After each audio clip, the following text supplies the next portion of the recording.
ஐயனார் துணை சரியில்லை டுடே எபிசோடில் நம்ம பல்லவனோட அம்மா இருந்துட்டு அவங்க ஹஸ்பண்ட் கிட்ட வெளியே நின்று பேசிக்கிட்டு இருக்காங்க. எனக்கு மட்டும் இங்கே இருக்கணும்னு ஆசையாக இத்தனை பேருக்கும் நான் வடித்து கொட்டிகிட்டு இருக்கணும்.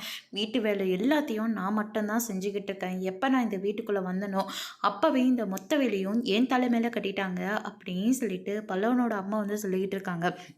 ஒருவேளை இத்தனை வருஷம் கழித்து வீட்டுக்கு வந்ததுனால பிள்ளை மேலே பாசம் பொத்துக்கிட்டு வந்துருச்சோ அப்படின்னு சொல்லிட்டு கேட்கவும், சொகுசா இங்கே இருக்கலாம்னு நினைக்கிறியா? அந்த வீட்டுக்கு வந்தால் வெறும் கடன் தொல்லை அது இதுன்னு சொல்லிட்டு இங்கே செட்டில் ஆகிடலான்னு பார்த்துட்ருக்கியா அப்படின்னு சொல்லிட்டு கேட்கவும், இங்கே பாரியா அந்த எண்ணெல்லாம் எங்கிட்ட கிடையாது. சின்ன வயசில் விட்டுட்டு போனது. அவன் பேச பேச எனக்கு நல்லா தான் இருக்குது, இங்கே இருக்கணும்னு தான் தோணுது. ஆனால் நான் இங்கே இருந்தால் நீ என்ன அப்படிவா விட்டுட்டு போகிற? இல்லை இல்லை அப்படின்ற மாதிரியே சொல்லிடுறாங்க. பணம் வேற எங்கே வச்சுருக்காங்கன்னே தெரியல, தேடி கண்டுபிடிச்சிருக்கேன் இன்றைக்கி தான். கண்டிப்பாக நான் எடுத்துக்கிட்டு உன் கூட நான் வந்துடுறேன், கொஞ்சம் நேரம் இரு அப்படின்னு சொல்லிட்டு பல்லவனோட அம்மா இருந்துட்டு வீட்டுக்குள்ளே போகிறாங்க. அங்கே பார்த்திங்கன்னா நிலா இருந்துட்டு அவங்கள நம்ம பார்த்துருக்கூடாது அப்படின்னு சொல்லிட்டு ஓடி போய் ரூமில் மறைஞ்சிக்கிறாங்க. அதுக்கு அடுத்ததாக பெட்டி எல்லாத்தையும் திறந்து பார்த்து பணம் எந்த பெட்டிக்குள்ளே இருக்குன்னு சொல்லிட்டு அந்த அம்மா ஒவ்வொரு பெட்டியாக திறந்து பார்த்துக்கிட்டு இருக்காங்க. கையும் காலமாக நம்ம நிலா பிடிச்சிடுறாங்க.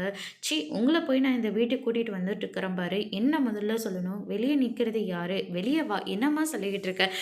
நடிக்காதீங்க, நீங்கள் இவ்வளோ கேவலமான ஆளுன்னு நான் தெரிஞ்சுக்காமே போயிட்டேன். இதுக்காக தான் வெளியில் அந்த இருக்கிற மனுஷன் உங்களை ஏற்றுக்காமல் உங்கள் மேலே கோவம் மட்டுமே பட்டுக்கிட்டு இருக்காரு. இதை புரிஞ்சுக்காமல் நாங்கள் எல்லாரும் அவர் மேலே தான் கோவப்பட்டோம். இவ்வளோ கேவலமான ஒருத்தி கூட எந்த மனுஷன் தான் வாழ முடியும் அப்படின்ற மாதிரி சொல்லிக்கிட்டு இருக்காங்க. நீ என்னம்மா பேசுகிற? இதோ தப்பாக பேசிக்கிட்டு இருக்க. இங்கே பாருங்கள், நடிக்காதீங்க. நீங்கள் என்னென்ன பேசிகிட்டு இருந்தீங்கன்னு எல்லாத்தையும் நான் கேட்டுக்கிட்டே தான் இருந்தேன்.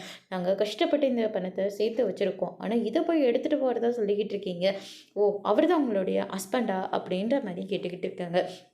உங்களை 2 பேரையும் இன்றைக்கே நான் கையும் காலமாக பிடிச்சேன் போலீஸில் நான் ஒப்படைக்க தான் போகிறேன். வீட்டில் இருக்கிற எல்லாருக்கும் உங்களை பற்றின உண்மை தெரியட்டும், அவர் மேலே இருக்கிற களங்கம் நீ போகட்டும் அப்படின்னு சொல்லிட்டு நிலா சொல்லிக்கிட்டு இருக்காங்க.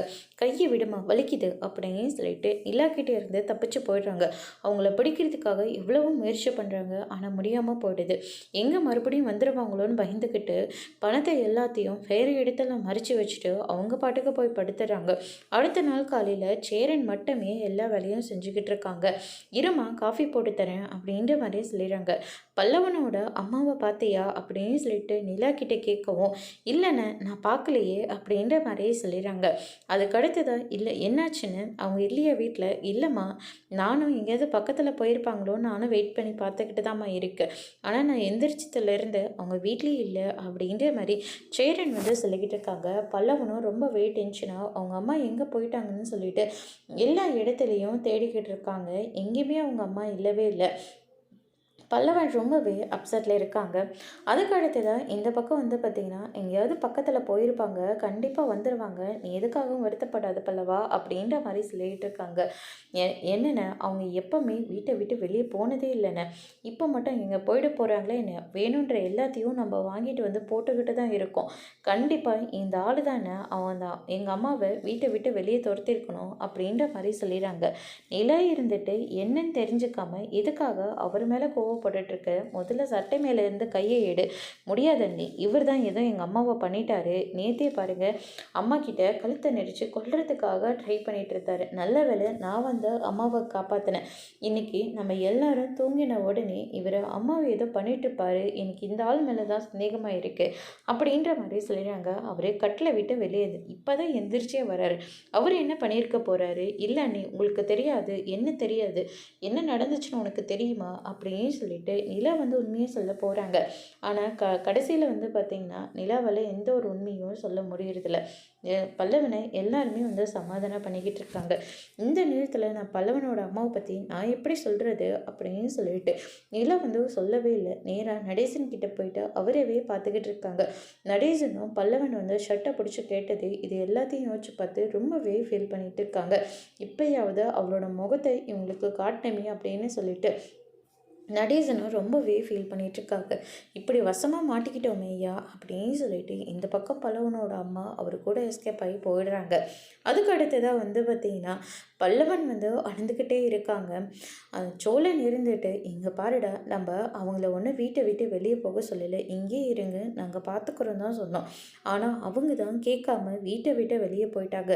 நீ எதுக்காகவும் கவலைப்படாத. எப்படி அவங்கள தேடி கண்டுபிடிச்சி கஷ்டப்பட்டு நாங்கள் இந்த வீட்டுக்கு கூட்டிகிட்டு வந்தோமோ அதே மாதிரி அவங்கள நான் திரும்ப வீட்டுக்கு கூட்டிகிட்டு வந்துடுறேன்" அப்படின்னு சொல்லிட்டு நம்ம சோழனால் சொல்லிக்கிட்டு இருக்காங்க. அதுக்கு அடுத்ததாக பல்லவன் இருந்துட்டு, "இல்லைண்ணே, இந்த ஆளால் தான் அம்மா வீட்டை விட்டு வெளியே போயிட்டாங்க. அம்மாவை வீட்டுக்கு வந்ததுலேருந்து இந்த ஆள் மட்டும்தான் சண்டை போட்டுக்கிட்டே இருந்தார். இப்போ பாருங்க, நினச்ச மாதிரி அம்மா வீட்டை விட்டு வெளியே போயிட்டாங்க" அப்படின்னு சொல்லிட்டு. உண்மையாகவே வெளியே போயிட்டாங்களா, இல்லை இவங்க ஏதாவது அடிச்சதுக்கு துரத்திட்டாங்களான்னு கூட தெரியல அப்படின்ற மாதிரி சொல்லிக்கிட்டு இருக்காங்க. அதுக்கு அடுத்ததா நடேசன் இருந்துட்டு, "முதல்ல கையெடுறா" அப்படின்னு சொல்லிட்டு நடேசனும் ஒரு பக்கம் பல்லவனை திட்டி விட்டுட்டு அங்கேருந்து கிளம்பிட்டாங்க. அதுக்கு அடுத்ததாக பார்த்தீங்கன்னா நிலா இருந்துட்டு, இப்படி எல்லாருக்கும் சங்கடப்படுற அளவுக்கு ஆயிடுச்சு. அந்த அம்மாவை நம்ம எவ்வளோ தூரம் நம்பணும், ஆனால் இப்படி அவங்க மோசம் பண்ணிட்டு போயிட்டாங்களே, அப்படி கொஞ்சம் விட்டுருந்தா பணத்தை எல்லாத்தையும் எடுத்துகிட்டு வேற போயிருப்பாங்க. எப்படி இவங்க கிட்ட நம்ம இந்த விஷயத்த சொல்கிறது அப்படின்னு சொல்லிட்டு ரொம்பவே குழப்பத்தில் இருக்காங்க நிலா அதுக்கு அடுத்ததான் பார்த்திங்கன்னா, எனக்கு அந்த ஆள் மேலே தான்மா டவுட்டாகவே இருக்குது.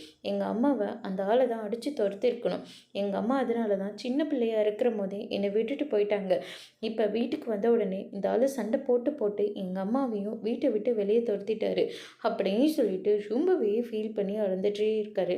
சேரன் இருந்துட்டு, "இங்கே பாரு பல்லவா, அம்மாவை கண்டிப்பாக ஏதாவது பக்கத்தில் கூட போயிருக்கலாம்ல." "இல்லைண்ணே, அம்மா அப்படியெல்லாம் போக மாட்டாங்கண்ணே, எனக்கு நல்லா தெரியும்ண்ணே" அப்படின்னு சொல்லிட்டு பல்லவன் சொல்லிட்டு இருக்காங்க.